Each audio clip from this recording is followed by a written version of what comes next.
to Scotland at 7 with me, Gordon Ross. It's the 6th of July. Joining me in the studio, and for a change, he's absolutely live and in the flesh, is our favourite socialist, Chris McCusker. Welcome back to the programme, Chris, after a long time, it seems. It has. It's been a long time, and it's good to be here in person, as we say. Well, we'll be having a chat later on, Chris, but first of all, the coronavirus update for today. As of 2 o'clock today, a total of 2,303,596 people in Scotland have been tested through NHS Scotland labs and the UK Government's regional testing centres since the start of the pandemic. Of these, 2,003,748 have confirmed negative, 299,848 have tested positive. There are 2,363 new cases of COVID-19 confirmed by a test. Although not everyone with the virus will display the symptoms, and not all those with symptoms will be tested. There are 6 new reported deaths of people who have tested positive today. The number of patients in Scotland who have died from complications caused by the coronavirus COVID-19 infection now stands at 7,735. This number only includes those who have died having received a positive test for the virus in the previous 28 days. Of the people who have tested positive, 346 were in hospital last night, 32 of whom were in intensive care. Now, as of 8 a.m. this morning, 3,879,458 people had received their first dose of the COVID-19 vaccination, and 2,791,071 had received their second dose. The latest UK daily figures show that 128,268 patients who tested positive for COVID-19 have sadly died from their illness, an increase of 37 since yesterday. This number refers to deaths in all settings and not just hospitals. And now to the ONS update. The percentage of people testing positive increased in England, Wales and Scotland in the week ending the 26th of June. The trend is uncertain in Northern Ireland in the latest week. Hospital admissions for COVID-19 confirmed patients in England remained stable for the week ending the 27th of June. The number of registered deaths involving COVID-19 in England and Wales remained low. There were 99 deaths involving the coronavirus, COVID-19, registered in the week ending the 25th of June in England and Wales, accounting for 1.1% of all deaths that week. In May, mortality rates due to COVID-19 decreased for the 4th consecutive month in both England and Wales. The proportion of deaths involving COVID-19 has decreased in those aged 75 years and over since January, likely reflecting age prioritisation in the vaccination programme. And now to tonight's main headlines. And the SNP insists that Boris Johnson must reaffirm his commitment to the Scotland Act.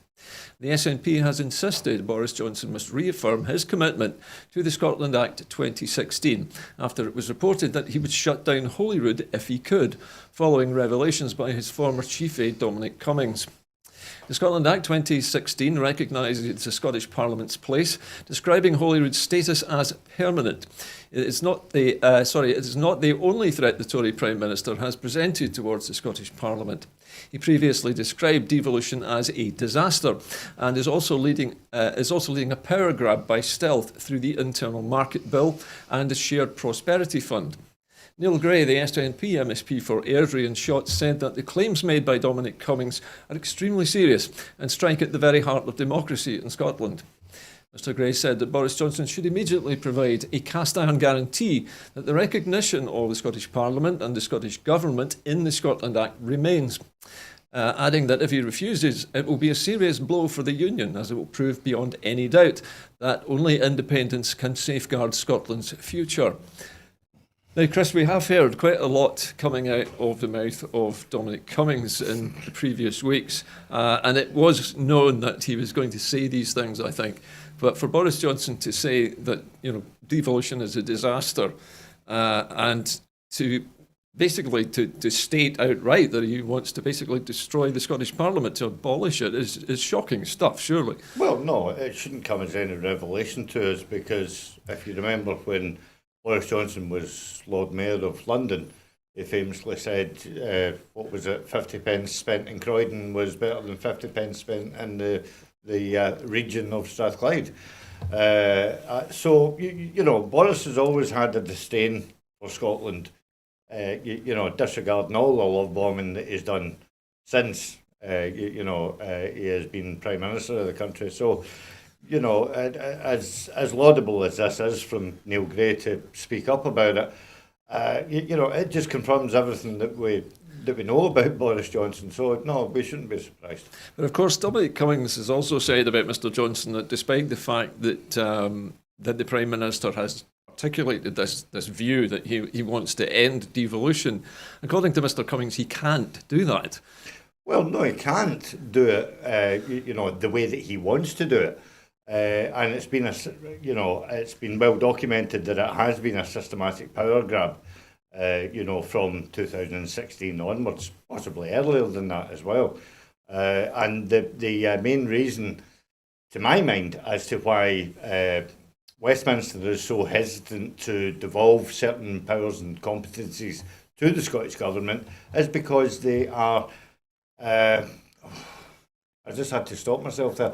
They are scared that we might show them up in various areas of competency. You know, if they devolved the full powers of Social Security to Scotland, other than the 15% that we've got just now. So in other words, they fear giving control over things like benefits and taxation to the Scottish Government because they're frightened that they'll do a better job? Well, of course, you know, I firmly believe that we would do a better job, and you know, that's borne out just by the 15% that we do have now. I've spoke many times on this show about you know how carers benefit in Scotland. You know, and it's just by different choices. You know, so I mean, if we were in charge of, just say for argument's sake, you know, trade union rights, workers' rights, and all the rest of it, you know, we would then be able to set a standard that would shine a light on how the Westminster government have absolutely ran a coach and horses through the trade union bill.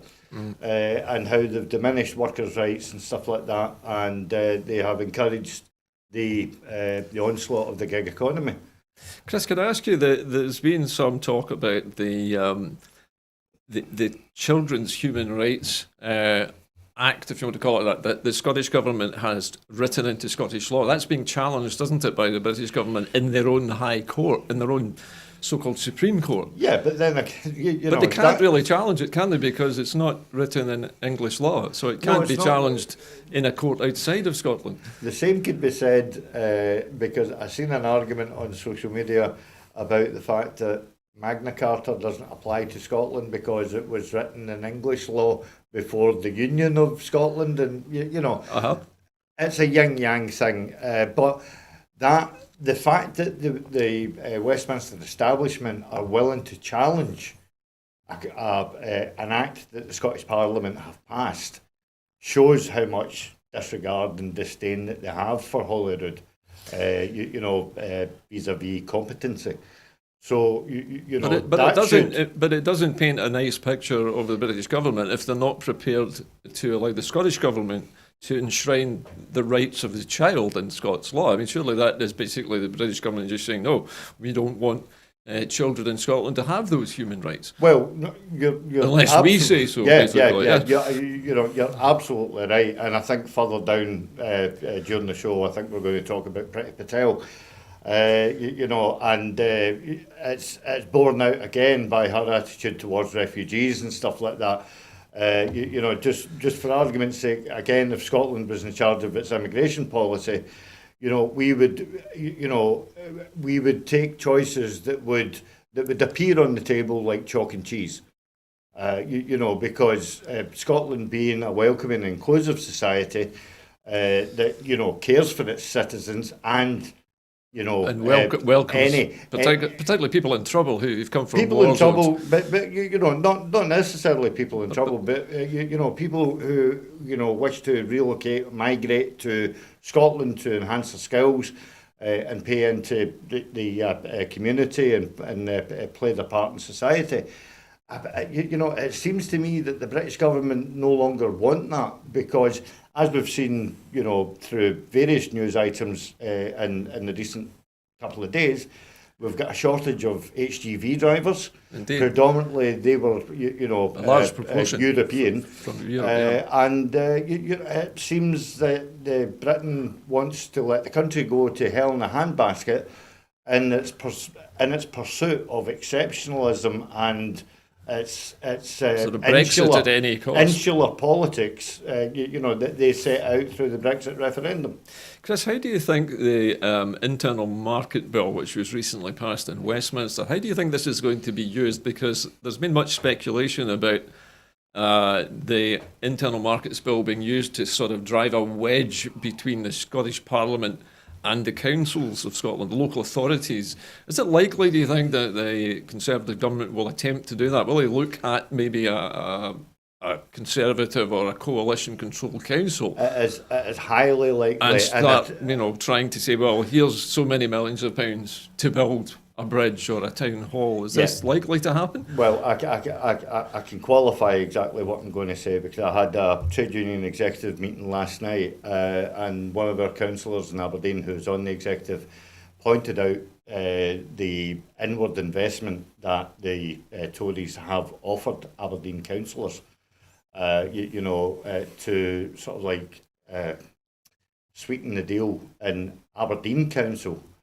It's basically giving them this special city status where they get extra cash. Giving them a special status, and along with that, the likes of Peterhead and St Fergus are going to get a special status through the whole Freeport initiative. Extra funding on condition that they go along with Conservative Party policies. But as it's borne out, Councillor Ross Cassie was telling us last night that it will basically. It will not invest in the likes of St Fergus and Peterhead, because it will be centralised within Aberdeen city centre, and it will bypass the Scottish Government altogether. And it will allow the British establishment to slap a butcher's apron on a project and claim it as, Britain funded. Very similar to, when you were driving and you would see, co-founded by the European Union. Yeah. That's how Britain wants to go. They want to stamp their authority all over the land. And an awful lot of people will wake up to that, and, it is going to be a driver, when it comes to Scotland deciding as to whether we want to stay with the Union or to go for independence. It's obviously been a traditional heartland for the Conservative Party in the northeast of Scotland, around obviously Aberdeen, where all the oil is located, but also the farmers and fishermen traditionally would vote Conservative. But are there many other councils in Scotland which fall under the control of the Conservatives or in coalition with another UK party? There are a few, but they're mainly, take for argument's sake, what's his name, Carmichael. Yes, in the Western Isles. Alistair Carmichael. Now that is just an oxymoron on the whole. Orkney, a big band, not the Western Isles. Orkney, a big band. That was my mistake. The whole political landscape of Scotland, it just beggars belief as to why the people in the community actually buy into that. Because for me, I can't understand it, because it is the most remotest place away from Westminster. There's also Angus as well, which I believe is a Tory controlled. Well, Angus as well. That was originally the seat of Kirsten-Hare. So she lost that one to the Tories. But it still remains in council control. But again, there is also pockets in Ayrshire as well, which are predominantly Tory. And that you could possibly say is down to a certain demographic of unionism there. Do you think, Chris, then that the Conservative Party in Westminster are going to use the Internal Markets Bill to divide Scotland up into little packets that they can control, to fragment it? Well, actually, funnily enough, that you mentioned that, because before you came in earlier on, I was chatting to the staff here, and we were talking about partition. Yes. And how that played out in the likes of India, and how it played out in Ireland. And it has been mooted that, there's quite a few Tory MPs would actually quite favour some sort of partition, whether it's the Western Isles or whether it's Dumfries and Galloway. So, there's a murky waters ahead, that's for sure. Okay, Chris. Well, listen, we'll have to leave that there, but this is definitely the divide and rule technique being applied again in the modern age. Anyway, let's move on now. And Sajid Javid has admitted that COVID cases could rise by 100,000 a day in England. The all-party parliamentary group on coronavirus have called on Sajid Javid to clarify what his figure of 100,000 COVID cases a day would mean for hospitalisations, deaths and long COVID cases, and what is expected to impact the NHS what the expected impact on the NHS in England will be. They expressed concern that the UK government was flying blind into a situation where the virus is allowed to run rampant, and were particularly concerned about what they described as a patchwork of support services for long COVID patients being stretched to breaking point. The chair of the all-party parliamentary group on coronavirus, Leila Moran MP, said, "We also need urgent clarity on the impact of these plans on the clinically vulnerable and immunosuppressed. Many of these people are deeply worried about protections like mask wearing being dropped on July the 19th. For them, so-called Freedom Day risks meaning their freedoms to travel or visit crowded indoor places are taken away." So one man's freedom is another person's prison. Chris, what do you think of Sajid Javid's announcement that masks will no longer need to be worn in England? I think it's reckless beyond the point of insanity, because on one hand he's saying you don't need to wear a mask, but then he said at the same briefing as the fact that he would carry a mask with him at all times and use it, where applicable. And very much the same, Chris Whitty said the exact same thing as well. So, there's a wee bit of, for me, Boris Johnson's announcements, recently with regards to this whole Freedom Day thing, it seems to me that they're abrogating all responsibility onto the public, so that if things really go belly up, shall we say, then the government can directly blame the public. So they've washed their hands and said, well, it's your own fault because you didn't follow our advice. Yeah, basically. In this instance, Chris, now there's been an awful lot of, particularly on social media, a lot of arguments about whether masks actually protect anybody or not. And I myself have been involved in a few confrontations with people recently on social media about the subject. But it has been proved by scientific study that actually masks prevent what you exhale from reaching somebody a metre away. So they don't protect you, but they protect other people from any potential virus spores that you have. So you're basically not wearing the mask for your own protection, are you? You're wearing it to protect other people. To my mind, it's not out of respect for yourself. It's about respect for other people.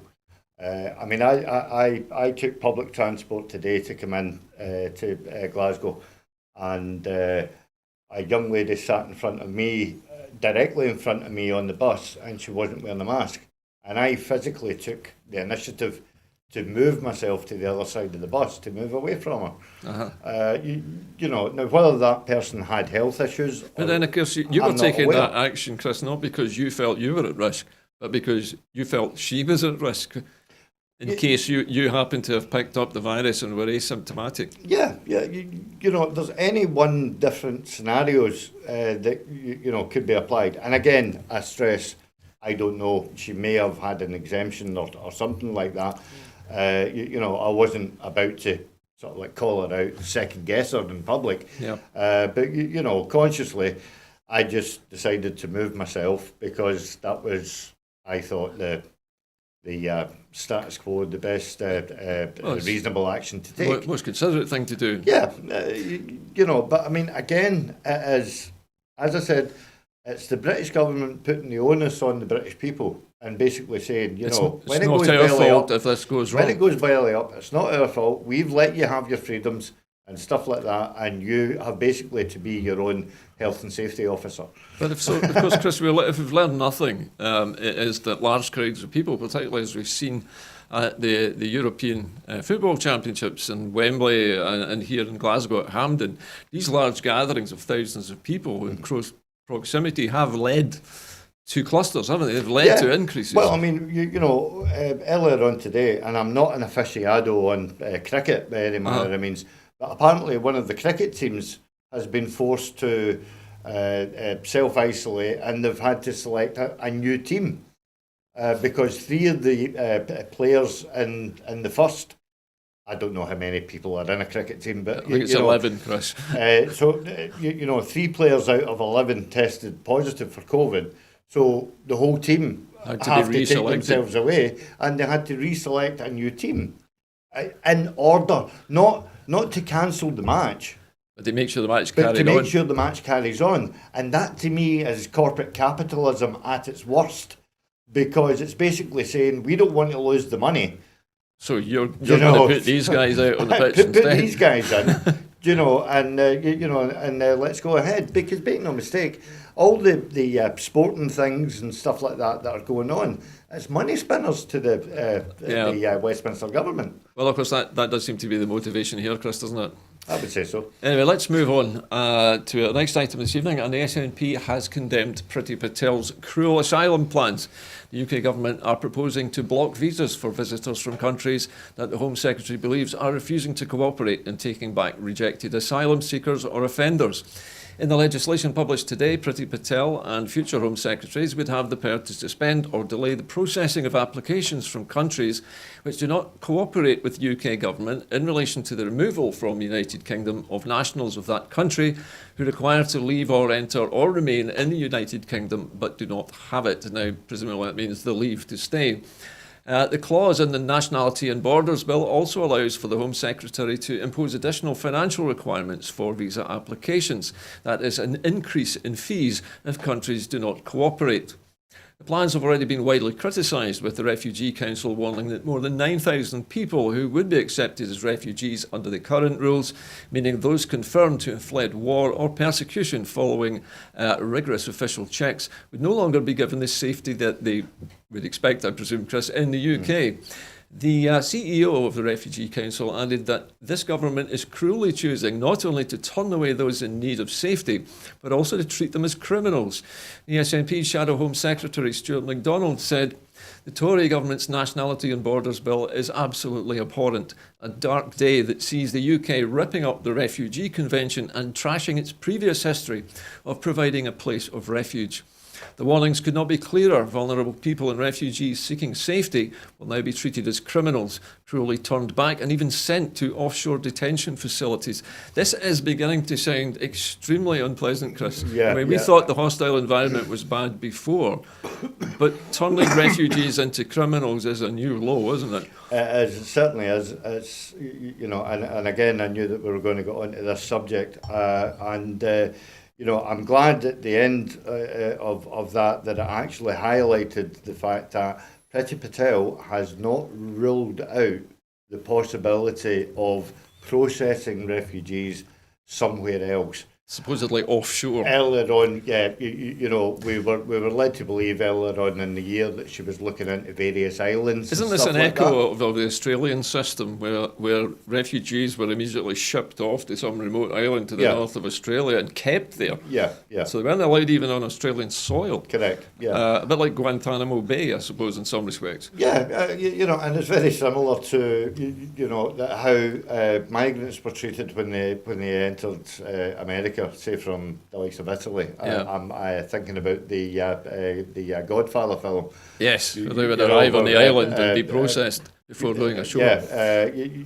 So I mean, that whole system, I believe that is what they would want to do.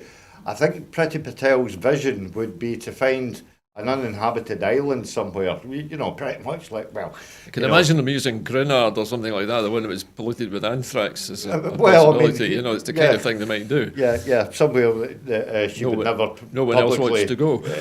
Somewhere that she would never publicly visit either.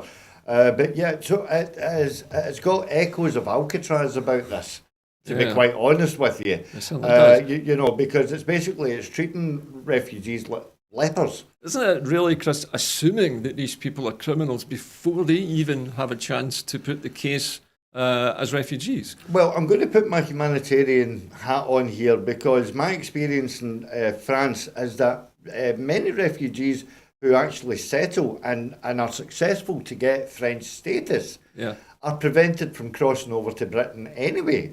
Even though they've settled in France. Even though they've settled in France, some of them are at college and stuff like that. Some of them are at, seats of further education. And and even to be quite honest with you, in the eyes of the French government, they are second-class citizens anyway. But they're at least citizens, though. They are at least citizens, yes. But they have some rights. They do have some rights. But the actual refugees that I have dealt with down in Calais and the surrounding areas is that the police actually single them out so that when they're doing a raid, not only will they rip up their tents and stuff like that, but they will take one shoe from them. So they can't. So that they can be easily identified, because if they wander about with two odd shoes, the shopkeepers are not going to let them in, because they instantly recognise the fact that they're refugees. It's very insidious. That is a very pernicious tactic in order to deploy. And I think that, again, it could be said that Priti Patel could actually challenge a lot of the refugees who are currently at Calais and before they actually get to come over. And there was also talk earlier on in the week about this bill also allows the border force to intercept boats in the middle of the channel. Isn't it ironic, though, that the whole idea of Brexit was to take back control of the borders, to simplify things, and yet in order to control England's southern border, they have to have more cooperation with other countries than they did when we were in the EU. Correct.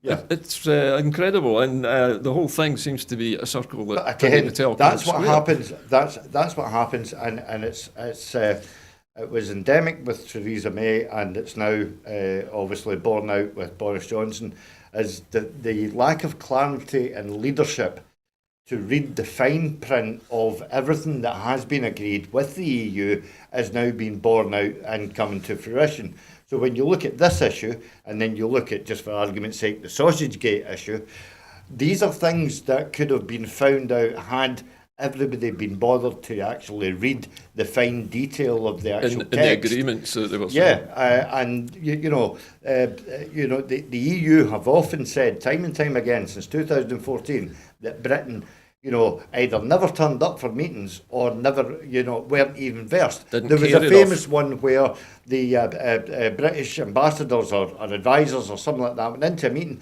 and they had not even a pen or a bit of paper on them. Well, I think they were just there to discuss photographic memory or something like that. Call it what you want. Well, Chris, I'm sorry, we'll have to leave that subject for the moment and move on. Now, you could be forgiven for thinking that the title of this next story actually concerns us here, but it's actually the BBC's Glasgow studios are to stay under BBC Scotland control.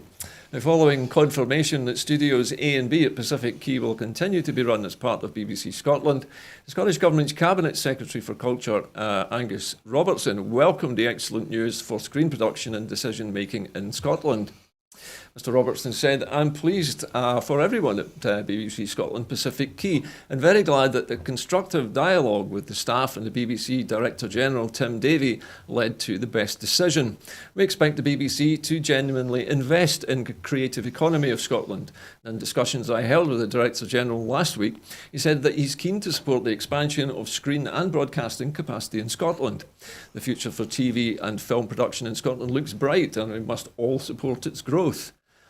Now, Chris, does this come with a huge caveat, do you think? That I would like to add more. It's been said many times by people who support independence that what comes out, particularly of the news editing section of BBC Scotland, is very one-sided.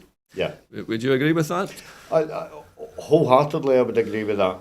And the caveat is the fact that, given credit where credit's due, the BBC productions, the likes of drama, their investment into the arts and stuff like that, they have, played their part and done more. The likes of River City and stuff like that, and all the rest of it. But it is severely lacking because of its actual A lack of it. You mean it's a lack of kind of editorial control at the BBC and Pacific Key, or some other? What I was going to say, Gordon, is the fact that it does exactly what is said on the tin. It is British Broadcasting Company. Do you know what I mean? So you know, it follows the narrative of Britain, and it champions the. So you're saying basically the fact that it's located in Scotland, in Glasgow, is largely just an outpost of British broadcasting. No, it's exactly the same as Scottish Labour and Scottish Tories. It is a divisional headquarters. It's not, you know, of a London-based corporation. It's not an autonomous body. Do you think, Chris, that this development announced today, the fact that they seem to have won their case, that means that, I'm assuming this is the editors and the journalists at BBC Scotland. Do you think this marks a change in their attitude towards the way Scotland's TV and news production and other forms of film and media? Do you think it marks a change in the attitude of those particular Scottish journalists and broadcasters? Well, you know, I've been reliably informed that quite an awful lot of the journalists and editors in the BBC are, you know, very sympathetic to Scotland's status within the Union and stuff like that. However, as I say, the narrative comes from London. You know, I mean, even if you look at the trailer before our programme gets put on, I can't remember the lady's name in question. You know, she said that basically if a drama was to be commissioned in Scotland, it can't get signed off in Scotland. No, it must get signed off in London. Yes, the BBC has basically a stranglehold on most major productions of TV and movie making in Scotland, it seems, to a large extent. Yeah, and I hate to describe, and I'll apologise to the viewers before I say this, but you know, I have to say it in the context of how the BBC view broadcasting. No profanities, Britain. Please. No, there's no profanities. It's the fact that they treat Scotland as a region the very much same as they read, you know, like BBC Northwest, which serves Manchester and Liverpool and stuff like that. It is not, you know, the fact that Scotland's a country in its own right. To the BBC, Scotland is just a region. Yeah. And it is a region of, you know, Britain. So therefore, everything comes first. It is, I hate to use the term Britain first, but that's when you get the BBC news, the British news at 6 o'clock, and then you get, you know, the Toy Town news at 6:30. All right, I think you made a good point. Okay, listen, we need to move on. And next story: the European Union has urged the UK to accept a Swiss-style deal. The European Union urged London on Tuesday to consider a Swiss-style veterinary agreement with Brussels on agri-foods to end post-Brexit so-called sausage war row over certain goods moving between Britain and its province in Northern Ireland. The tension mounted over trade arrangements for Northern Ireland, particularly chilled meat, because the province's open border with the EU member Ireland is now part of Britain's frontier with the EU's single market. The European Commissioner, Maros Šefčovič, the EU Executive's chief interlocutor, I always have trouble with that word, with Britain since it completed its exit from the bloc last year, said that the biggest challenge for Brussels was how to rebuild trust and to realign its relationship with London. To build trust in each other requires first working together cooperatively and refraining from surprises, he said, referring to Britain's unilateral extension of grace periods for some food imports to its province in Northern Ireland. In response, we were forced to launch an infringement procedure, in other words, a legal action, and without satisfactory steps by the UK to remedy these measures, we will have no choice but to step up these legal proceedings, he told a conference. The EU is worried that goods could flow unchecked from Northern Ireland into the bloc's single market. Now, the so-called sausage wars, Chris, it's a trivialisation of something which is actually quite serious, because at the moment it seems to be dividing Northern Ireland's population straight down the middle, with half of them saying that they think the so-called, what is it they're calling the deal now, the protocol. Yeah.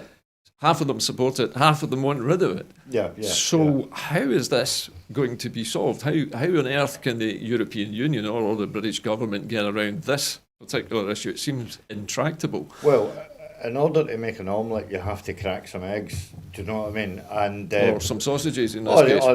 you know, in order to make sausages, you have to mince the meat, and you know. So, but what I was going to say was the fact that Northern Ireland was divided during the referendum, although it came out wholly in favour of remaining within the EU.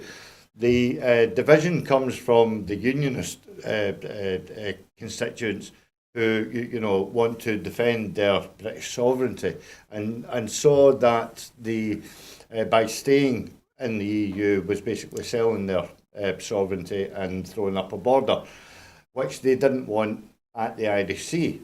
Now, all of a sudden, because they haven't thought it through, the border is actually very much planted right in the middle of the actual country, where the old border used to be.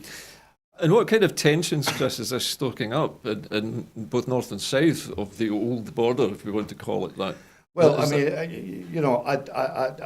I don't want to get into the sectarian thing of it, but it is being led predominantly by the loyalist MPs at Westminster who fervently wish to remain British and retain all their sovereignty and all their economic links to Westminster, but by the same token, they still have to appease. Well, no, actually, they don't have to appease the people who overwhelmingly overwhelmingly voted to remain within the EU, which of course is a majority of their own population. Which is a majority of their own constituents. But at the end of the day, because they are the ones in charge at Westminster, because obviously Sinn Féin don't take their seats, they have got carte blanche to do what they want, and and only put one side of the argument across. The European Union side appeared to be suggesting that all the British government really needs to do is sign the so-called Swiss deal, which would only tie the United Kingdom to a certain very narrow range of veterinary and what do they call it? The hygiene measures that are necessary in order to get these foods in and out. Yeah. The British government could probably do that in 5 minutes flat, simply by signing a little agreement on that alone, without touching anything else. Yeah, but then it all depends on what talks they are having with Australia, America, India. All these trade deals that Britain is sort of like coming out on a weekly basis. That we've now done a trade deal with X, Y, and Z, Y, and Z, and stuff like that, and they've got absolutely no hygiene regulations and absolutely So zero basically, Britain has reserved the right, hasn't it, to lower its standards so that they are lower than those in the EU, which makes it impossible, does it not, for them to trade in food? Yeah, because if they sign up to a certain standard given out as per directive from the EU, the Swiss deal, then they can't drop that standard to accept stuff from Australia. Yeah. So that's why they're hesitant to sign this within 5 minutes, as you rightly suggest, because they're probably thinking of how are we going to do? How are we going to do this? Explain this to the people we're offering other deals to. Yeah.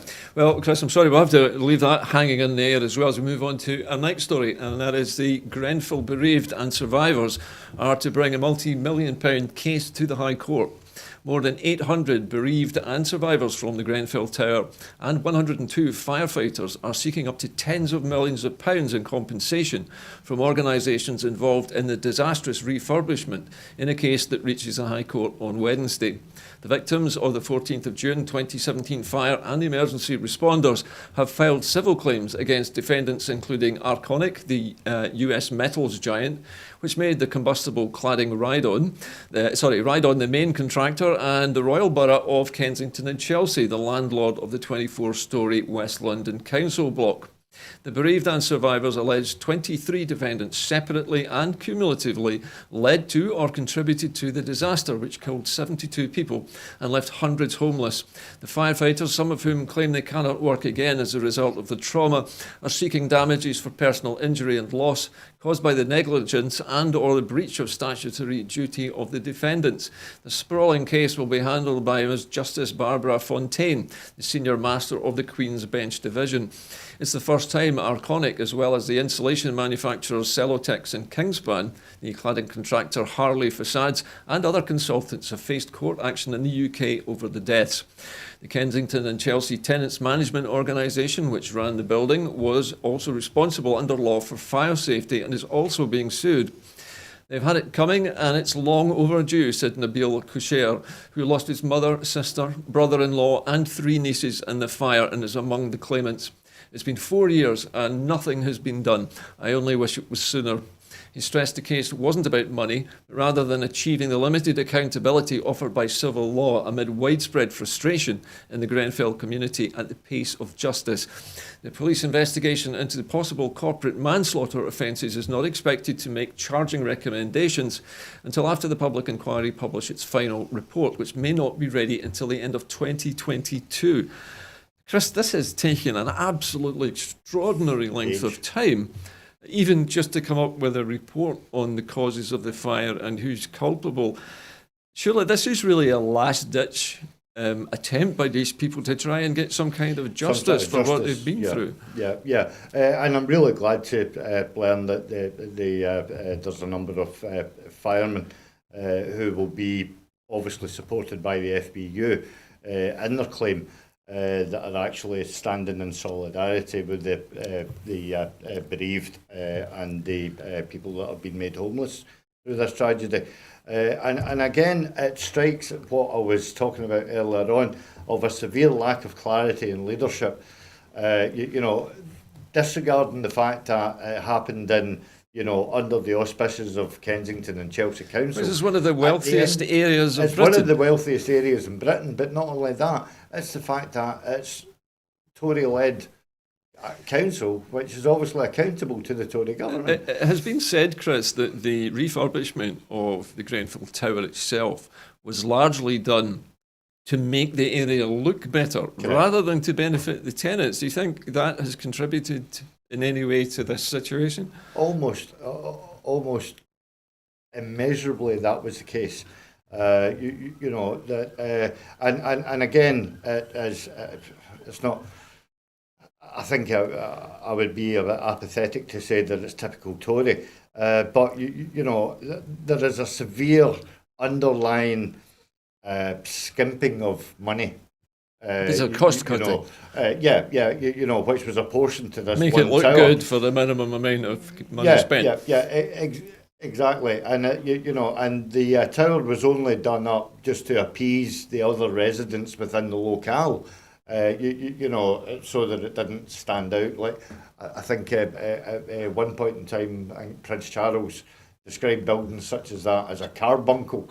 Yeah, so it was an embarrassment to. So I mean, it was basically an embarrassment to the leafy suburb of Kensington and Chelsea, and they have basically done it on the cheap, and they have been caught out. But it's not just the Kensington Council that's now having to help to fix this problem, because it's widespread across thousands of tower blocks across the UK, isn't it? Well, hundreds, sorry. Yeah, tower but blocks. Through this disaster happening, we have learned of other buildings that are been done in a similar fashion, and again we go back to the fact that under Theresa May it wasn't addressed. Quite rightly, you highlight the length of time that it's taken in order to get some sort of justice. It's been an exorbitant amount of time. There have been so many contractors and advisors and consultants, none of whom spotted the danger. all of whom are professionally supposed to be able to spot things like this, and yet failed to do so. Well, I mean, or at least failed to apply the safety measures that were needed to well, I think rectify that is a more correct assumption.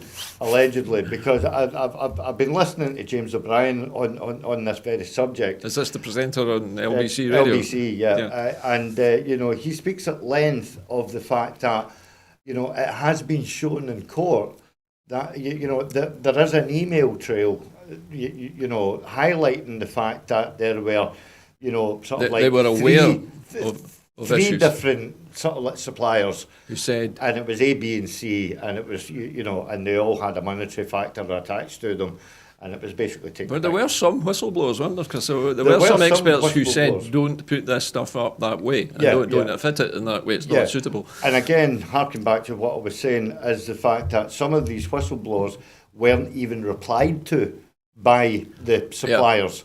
Okay. You know, rather than enter into, you know, some sort of discussion or negotiation with them, they just didn't reply to them. Okay. Well, listen, Chris, we're running a little bit behind, or my fault partly, but we're moving on to our next story. This takes us to Belarus this time. And Belarus has jailed Viktor Barbarico for 14 years. The court in Belarus jailed the former presidential contender Viktor Barbarico for 14 years today, after convicting him on corruption charges, which Babaraki denied. Now, before his arrest in last June, opinion polls suggested that Barbarico was the main rival ahead of last August's presidential election, which the opposition says was rigged by Lukashenko. After Barbarico was barred from running and detained, Maria Kolesnikova, sorry, I'll need to read that again, Kolesnikova, I beg your pardon, one of his allies, joined forces with two other women. And now this is where I'm going to struggle, Chris. Tikhanovskaya and Veronika Texkovalo, and lead the opposition campaign. Kolesnikova is now in jail, and Sepkalo has fled abroad. Tikhanovskaya, who ran against Lukashenko, has since emerged as the opposition's most prominent figure at liberty, leading the challenge to Lukashenko's rule in neighbouring Lithuania. The UN Special Rapporteur told Belarus on Monday to immediately free some 530 jailed people who rights groups consider political prisoners, as Washington's envoy hinted at the possibility of further economic sanctions against Minsk. Now, quite apart from my difficulty pronouncing the names, Chris, I think you did quite well. This story has rumbled on for a while. Now, this is Mr. Lukashenko's arch rival who has been jailed on alleged corruption charges. Yeah. He is the alleged president. He's the leader at the moment of Belarus, despite the claims that it was a rigged election. Mm-hmm. But this is his main rival, who's been jailed for 14 years. How much can we trust this verdict that this man was actually guilty of anything at all? Well, it depends on what you read, because I've read a couple of articles in the European media with regards to this. And the majority of them say that you know, it's basically a fit up, and it's designed to get him out of the way. Get him out of the way so that Lukashenko can just carry on unopposed. You know, if that is the case, because there is heightened scrutiny on this from the EU and actually from America as well. Yeah. That they are highlighting that there are some irregularities on this. Okay. This story is going to grow arms and legs. Okay, Chris. Well, listen, we'll need to leave that story for now and make up some time here. Now, Angela Merkel, I beg your pardon, argues the strategic case for the Balkan states joining the European Union. The Chancellor, Angela Merkel, has said that she sees 6 Western Balkan states as future members of the European Union for strategic reasons. It's in the interests of the European Union's very own interest to drive the process forward here, Merkel told reporters after a virtual Western Balkans conference, hinting at the influence of Russia and China in the region without naming them. She said stronger regional cooperation promoted since 2014 had already achieved initial successes, such as the roaming agreement that had just come into force. The conference was attended by the heads of government of Serbia, Albania, Northern Macedonia and Bosnia-Herzegovina, as well as Montenegro and Kosovo, and as well as the European Commission President Ursula von der Leyen. Van der Leyen said, "Our first priority is to accelerate the enlargement agenda across the region and support our Western Balkan partners in their work to deliver the necessary reforms to advance on their European path." In the video conference, France's President Emmanuel Macron said very clearly declared his support for the prospect of the 6 states joining the EU, Mrs Merkel emphasised. Separately, Merkel said that Germany would give 3 million COVID-19 vaccination doses to the Western Balkans nations as soon as possible. So the European Union is clearly courting these new states in an effort, presumably, to wrest a little bit more control over the situation. Maybe create a buffer zone between themselves and the Russian state? A buffer zone might actually be the best way to describe it. And it would be one where, the EU could sort of like court Russia, but holding them at arm's length. Do you think this is also an attempt to try to stabilise the Balkans so that they are no longer looking eastward or northwards towards the Russian neighbours for help? Well, yeah, it could be seen as that, and if it is, if that's their primary goal, then fair play to them, because an awful lot of these countries have suffered under the Russian regime, and in many cases to their detriment. Yeah.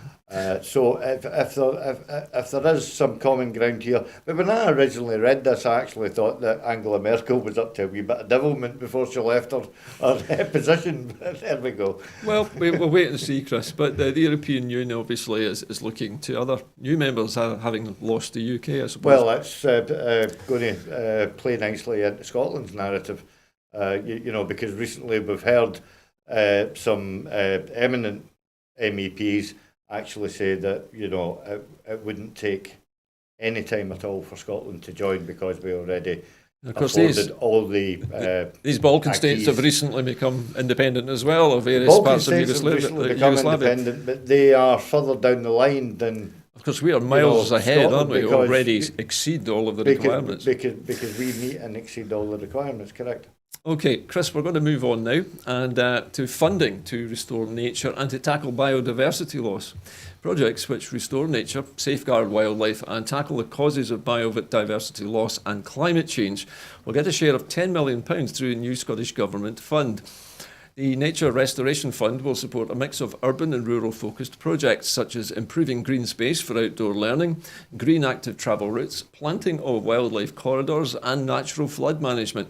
Half of the funding will go to local authorities to develop new or existing projects which help address the twin crises of biodiversity loss and climate change, but which also aim to promote the health and well-being of local communities and to reduce inequalities.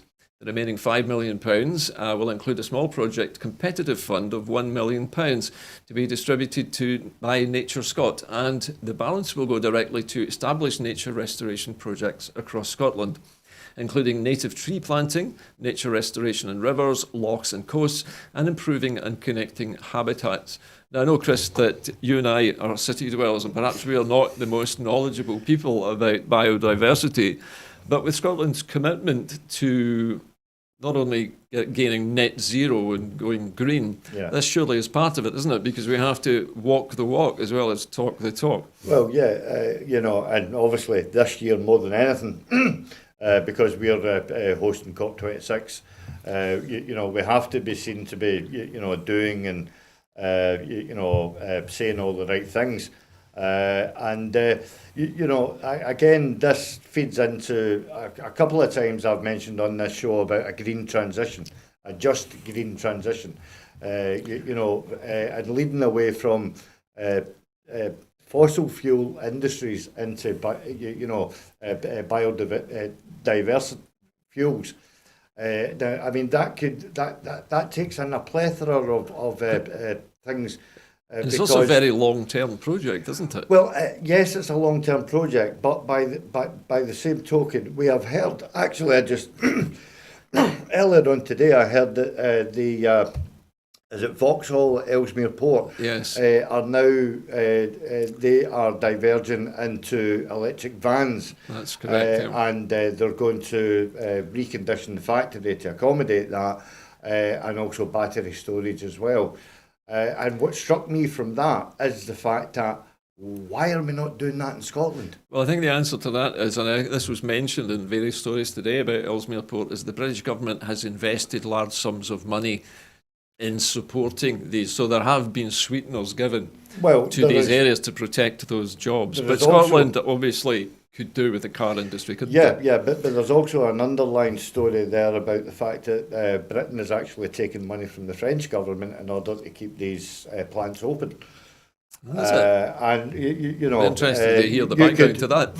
I have only read bits and pieces with regarding it, but yeah, you know. So I mean, Scotland hasn't had a car industry for decades.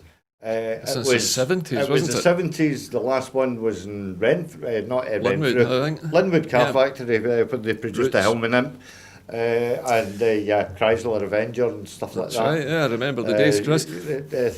But, you know, on a wider point, Scotland at the moment, I think it's Alexander Dennis and Falkirk making electric buses. Correct, yeah. You know, why can't they be leading the way to be making electric cars for Scotland? I share your opinion on that, Chris. I think that they could be given the brief by the Scottish government to develop it. You know, forward and actually come out and second guess the UK government and say, look, no, you know, we've got the capabilities as well up here. Why are we not getting a share of the pie?